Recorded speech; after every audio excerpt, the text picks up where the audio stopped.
అడిగింది అక్షరాల నేల నిన్ను రమ్మని, జ్ఞాపకాల బడిలో నిన్ను చదువుకొమ్మని, తన గుండెలపై మోపిన బుడి బుడి అడుగులని చూపించునులే నీలో దాగున్న ప్రతిభని. నిశ్శబ్దమై కూర్చున్నది నీవు లేవని, తను తలుస్తుంది అక్షరాల సంతకాలని. ఎదిగే తరం ఏదని బడి వెతికనే మరి, అడిగింది అక్షరాల నేల నిన్ను రమ్మని, జ్ఞాపకాల బడిలో నిన్ను చదువుకొమ్మని, తన గుండెలపై మోపిన బుడి బుడి అడుగులని చూపించునులే నీలో దాగున్న ప్రతిభని.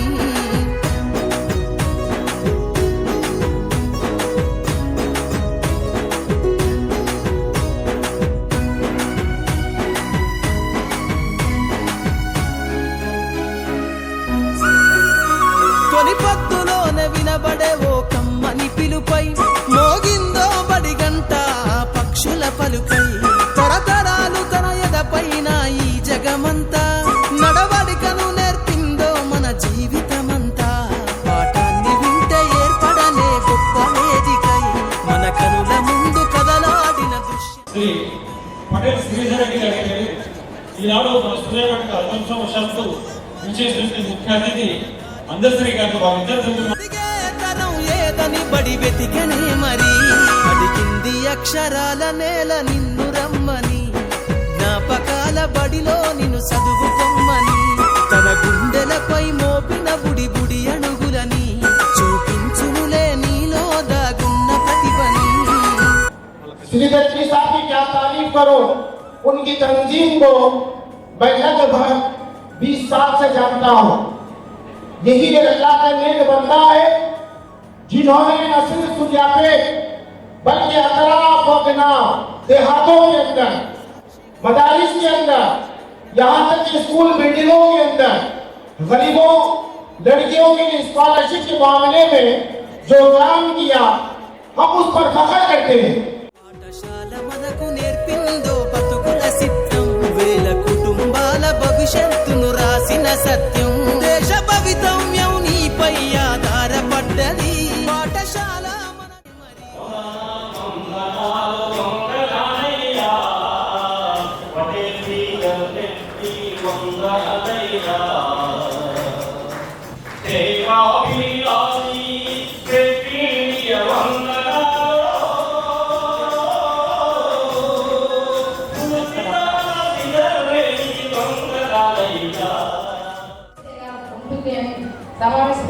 సమావేశంలో నేను కూడా పాల్గొనడం జరిగింది. గత 20 సంవత్సరాల నుంచి కూడా వారి ఫ్యామిలీ ఇట్లా స్వచ్ఛత సంస్థలను చేయడం, సహాయం చేయడం అనేది నిజంగా వారిని అభినందించదగ్గ విషయం. మనిషి పుట్టడం గొప్ప కాదు, పెరగడం గొప్ప. మందిని ముంచి పెరగడం గొప్ప కాదు, మంచిని పంచి పెరగడం గొప్ప. మనిషి తనంతట తాగి మీరు గొప్ప చెప్పుకోవడం గొప్ప కాదు, 10 మంది గొప్పగా అతని గురించి గొప్ప చెప్పడం గొప్ప. అందులో నాకు ఇప్పటికీ డౌట్ వస్తుంది, అసలు స్ప్రింట్ ఇండియా ఏంటి, ఈ పటేల్ శ్రీధర్ రెడ్డి ఏంటి, మేరీల్యాండ్ అగ్రిల్యాండ్ మండలానికి డౌట్ వచ్చి రమేష్ రెడ్డి గారు రక్షణ ఒక ఆయన వచ్చినాం నా దగ్గర వ్యక్తి సాధ్యాల పటేల్ రాజశేఖర్ రెడ్డి గారు బ్రదర్ అంట స్ప్రైట్ ఇండియాకి పెట్టినగా ఆలోచించాడు. స్ప్రైట్ ఇండియా స్ప్రైట్ ఇండియా అదే స్ప్రైట్ రాజధాని స్ప్రైట్ రాజకీయ చాలా మందికి వాటి స్ప్రైట్ ఇండియా తెలియదు. స్ప్రైట్ ఇండియా అంటే society for promotion of rural education and development. That is the abbreviation, education for rural education, promotion of rural education. ఆ ఐడియా రావడమే అతని గొప్పతనం, ఐడియా రావడమే గొప్పతనం. వాళ్ళకి తెలుసా, ఈ భారతదేశంలో అర్బన్ ఇండియా పిల్లలు ఎడ్యుకేషన్ దూరంగా ఉన్నారు, రాబోతున్నారు. ఇలా హంగర్ ఇండెక్స్ భారతదేశానికి తెలుసా, ఇలా హంగర్ ఇండెక్స్ అంటే మీకు ఆకలి ఎంత ఉంటుంది, న్యూట్రిషన్ ఎంత ఉంటుంది, అనీమియా ఎంత ఉంటుంది. మరి 157 కంట్రీ తీసుకుంటే 105వ పొజిషన్ ఇండియా. మనం చాలా గొప్ప చెప్పుకున్నాం. ఇవాళ డెవలప్మెంట్ గా మన ఇండియా మొత్తం థర్డ్ పొజిషన్ వస్తుంది, సెకండ్ పొజిషన్ వస్తుంది. అది గొప్పతనం కాదు, 100 ఇండియన్స్ తగ్గాలి, పర్యావరణ ఇన్కమ్ పెరగాలి. ఇవాళ ఎందుకు ఈ ఆలోచన వచ్చింది? ఒక రూరల్లో ఎందుకు ఎడ్యుకేషన్ ఇవ్వాలి, ఒక విలేజ్కి డ్రింకింగ్ వాటర్ ఇవ్వాలి, ఒక వీళ్ళందరికీ ఒక ఎడ్యుకేషన్ ఇవ్వాలి. ఎందుకంటే ఎడ్యుకేషన్ మనిషి జీవితాన్ని మారుస్తుంది. కాబట్టి ఒక సునీతారెడ్డి ఆలోచనకి దండం పెట్టాలని వచ్చిన ఆలోచన. ఇలాంటి ప్రోగ్రాం ఆయన చేసిన కార్యక్రమాలు చూస్తుంటే మన ముద్దశ్రీ రాసిన పాట మాయను పోతున్నాడన్న మనిషి వాడని మనిషి కాదు, ఆయన ఒక ఋషి. శ్రీధరెడ్డి ఒక ఋషి, ఆలోచన రావాలంటే ఒక ఋషి. అంటే ఎక్కడ కూడా స్వార్థపూరితంగా లేకుండా 100% selfless, 100% self. Is the most deserved candidate for the space station. నేను చెప్తున్న సూర్యాపేటలో నాకు గుర్తున్నంత వరకు ఇంత నిస్వార్థంగా ప్రజల కోసం పనిచేసే వ్యక్తికి ఒక శ్రీధరెడ్డిని చూస్తున్నాను. మనం ఎంతోమంది దాని చేస్తా, నీకు కూడా చేస్తా, నీకు కూడా దాని చేస్తా కానీ నాకు కూడా స్వార్థం ఉంటుంది. నన్ను మంచి అనాలి, నన్ను ఇది ఉండాలి, నాకు ఉంటుంది. కానీ ఆ వ్యక్తి ఈ వ్యక్తి కాదు, నాలాంటి వ్యక్తి కాలేదు. అభినందన సభ కార్యక్రమం మన అమెరికాలోని మేరీల్యాండ్ యూనివర్సిటీ వాళ్ళు మరి శ్రీధర్ రెడ్డి గారు చేస్తున్న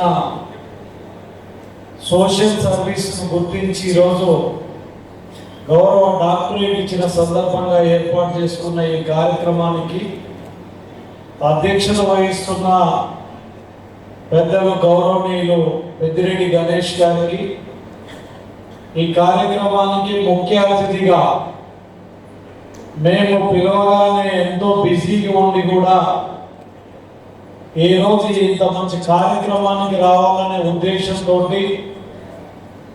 ప్రపంచం గర్వించదగ్గ కవి, తెలంగాణ తల్లి ముద్దుబిడ్డ, లోక కవి అయిన అందశ్రీ గారికి, వేదిక మీద ఉన్న పెద్దలైన రామూర్తి గారికి, శంకర్ గారికి, ఈనాటి కార్యక్రమానికి విచ్చేసిన పట్టణ ప్రముఖులందరికీ కూడా నా హృదయపూర్వక నమస్కారాలు తెలియజేస్తున్నాం. ఈ దేశం అభివృద్ధి జరగాలి, సమాజం అభివృద్ధి జరగాలంటే విద్య ద్వారానే అభివృద్ధి జరుగుతుంది.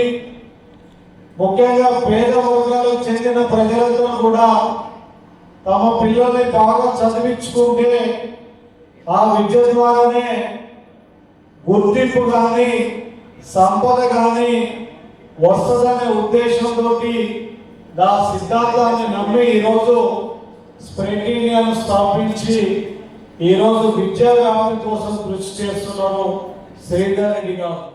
పటేల్ శ్రీధర్ రెడ్డి గారు, శ్రీధర్ రెడ్డి అనొచ్చు కదా. సంపాదించిన మేధాతో సంపాదించిన పటేల్ శ్రీధర్ రెడ్డి తన పుట్టిన నేలకు, తన పుట్టిన నేల పేదలకు, బడులకు. నాకు ఇవాళ ఇంతసేపు మాట్లాడినప్పుడు ఎక్కువ ఇన్వాల్వ్ది బడే తన సేవ. ఈ దేశం కల్చర్ గుడి కూడా అవుతుంది కదా, గుడి కూడా లేదు ఇక్కడ. ఎందుకంటే కమ్యూనిస్టుల కంచుకోట ఇది. చుట్టుముట్టు సూర్యపేట, నట్ట నడుమ నల్లగొండ ఇద్దరిని కానీ ఎంత ప్రయోజనం చేసింది. నిజంగా వాళ్ళ తరఫున కాదు కానీ ఈ మట్టి తరఫున మీకు ఒకసారి దండం పెట్టనా. ఎందుకంటే మీరు కనుక ఈ రూపం ఇవ్వకపోతే వీళ్ళ పట్టేలు గిరి పైసలు కూడా కలవదు.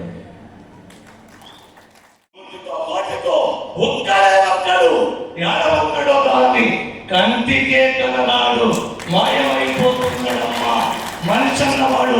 ఇలాంటి మనుషులు ఉన్నప్పుడు నాకు ఇలాంటి వాళ్ళు ఈ నేల ఔన్నత్యాన్ని కోరుకున్నప్పుడు నా కవిత్వం ఎందుకు పడలేదని. సూర్యపేట పురజనులు ఇంత వినమ్రతతో ఈ వేదికను ఇంత జయప్రదం చేస్తారని నిజంగా ఫస్ట్ దండమైన నీకు చారిటీ చేయటము ఒక భాగం అయితే నిన్న డాక్టరేట్ డిగ్రీ తీసుకోవడం అనేది మరొక భాగము. ఈ రెండింటికి మించి ఈరోజు అందశ్రీ గారి మధ్యలో ఈ సన్మాన సభలు ఏర్పాటు చేసుకోవడం అనేది నా జన్మదిన అదృష్టంగా నేను భావిస్తున్నాను. నేను పోరెట్ని కాదు, మాటలు అలా వచ్చి మాట్లాడతానని. నేను పొలిటికల్ లీడర్ని కాదు, మాటలు అలా వచ్చి మాట్లాడతానని. నేను స్పీచ్ ఇవ్వటం చాలా తక్కువ. మరి నా డాక్టరేట్ డిగ్రీ వచ్చి కూడా సోషల్ సర్వీస్లో కాబట్టి సర్వీస్ అంటే మాట్లాడడం కాదు, పని చేయమని, పని చేయించమని. సో నా స్పెషాలిటీ కూడా సర్వీస్ చేయడం, చేయించడం. సో ఈరోజు మరి డాక్టరేట్ డిగ్రీ ఇచ్చాను కాబట్టి దాంట్లో నాకు చాలా బాధ్యత కూడా పెరిగిందని అనుకుంటున్నాను. ఇన్నటితో నాకు రెట్టింపు ఉద్యోగం వచ్చిందని అనుకుంటున్నాను. ఇంకొక 10-20 ఏళ్ళు సేవలో నిమగ్నమై చేయాలని అనుకుంటున్నాను. ఈ 5-10 ఏళ్ళు నేను చేస్తూ మీరు కూడా నాతో సహకరిస్తారని కోరుకుంటూ ఈ సమాజ సేవకి, ఈ గ్రామాభివృద్ధికి కానీ దేశాభివృద్ధికి పాల్పడతారని నేను కోరుకుంటున్నాను. ఎందుకంటే ఇప్పుడు దేశం బాగుపడాలంటే మనం పెద్దగా చూస్తాం. అది ఎట్లా సాధ్యమవుతుంది? ప్రతి ఒక్కరూ అభివృద్ధి చెందినప్పుడే మన కుటుంబం బాగుపడుతుంది. ప్రతి కుటుంబం బాగుపడినప్పుడే గ్రామం బాగుపడుతుంది. ప్రతి గ్రామం బాగుపడినప్పుడే దేశం బాగుపడుతుంది. ఫస్ట్ మొదలు నేను చదువుకోవాలి, నేను సెటిల్ కావాలి, నేను నిజాయితీగా పట్టాలని కోరుకుంటాను. ఆ తర్వాత నా ఫ్యామిలీ కూడా నిజాయితీగా పట్టాలని కోరుకుంటాను. నేను ఇంకా వేరే వాళ్ళకి ఆదర్శంగా ఉండాలని అనుకుంటాను. అలాగే నా ఫ్యామిలీ కూడా వేరే కుటుంబాలకు ఆదర్శంగా ఉండాలని అనుకుంటాను. అలాగే ఒక గ్రామం బాగుపడినప్పుడు మన గ్రామం కూడా వేరే గ్రామాలకి ఆదర్శంగా ఉండాలి. అలాగే మన దేశం బాగుపడినప్పుడు మన దేశం కూడా మిగతా దేశాలకి ఆదర్శంగా ఉండాలని కోరుకుంటాను. నిలిపింది ఈ సమాజంలో గొప్ప స్థానమై, సీకట్ల ఉన్న పల్లెల అక్షరపు కాగడై, వాంఛను గిరి బందయ్యిందో నిన్ను చేరాక, నేనన్నది తెలిసిందో బలపం పట్టాక, ఎదలో అల్లుకున్నది అక్షరదండ, ప్రతి అడుగులోన నిలిసిన ఈ చదువుల జెండా, ఎదిగే తరం విలువలే పడికున్న ఎజెండా, అడిగింది అక్షరాల నేల నిన్ను రమ్మని, జ్ఞాపకాల బడిలో నిన్ను చదువుకొమ్మని, తన గుండెలపై మోపిన బుడి బుడి అడుగులని, చూపించునులే నీలో దాగున్న ప్రతిభని, నిశ్శబ్దమయ్యి కూర్చున్నది నీవు లేవని, తను తలుస్తుంది అక్షరాల సంతకాలని, ఎదిగే తరం ఏదని బడి వెతికనే మరి, అడిగింది అక్షరాల నేల నిన్ను రమ్మని, జ్ఞాపకాల బడిలో నిన్ను చదువుకొమ్మని, తన గుండెలపై మోపిన బుడి బుడి అడుగు